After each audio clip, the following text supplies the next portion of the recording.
لو عندك موهبة في الهاند ميد مش عارفة تجيبي منها فلوس ازاي، يبقى المشكلة مش انك مش عارفة كمان تسعري المنتجات اللي بتعمليها ازاي، مش عارفة كمان توصلي لمين بالظبط او توصلي للعميل بتاعك المستهدف، حاسة كمان انك تايهة ومش عارفة تبدأي منين. عندي ليكي الحل، هير كرافت هوبي كامب، معسكر تدريبي اونلاين لمدة 3 أيام هنكون فيهم لايف مع بعض كل يوم لمدة ساعة ساعة ونص.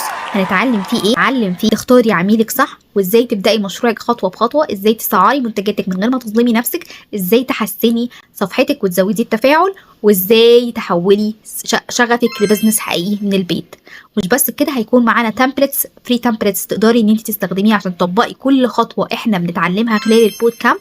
وكمان هيبقى فيه جروب دعم على الواتساب علشان كلنا نخش نسأل بعض ونتواصل مع بعض ونبعت الحاجات اللي احنا او نبعت استفساراتنا عن مشروعنا. المعسكر هيكون بسعر رمزي جدا جدا، بسعر تقريبا علبة الوان. وعايزه كل بنت جده وكل ست جده ان هي عايزه تحول هوايتها دي لبزنس حقيقي تشترك معايا. عايزاكم معايا في البوت كامب ده، هنشتغل بشكل كبير جدا ان احنا ازاي نكبر مشروعنا وازاي نحول الهوايه بتاعتنا دي لمشروع.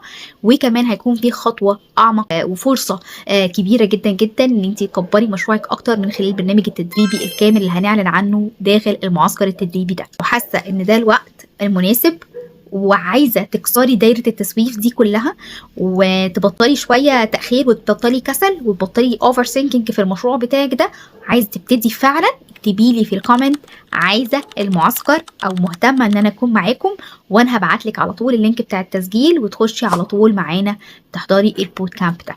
خدي بالك كويس جدا جدا، الاماكن محدوده، مش هعملها عدد كبير جدا، انا محتاجه بس اماكن محدوده واعداد محدوده عشان نشتغل مع بعض بتركيز.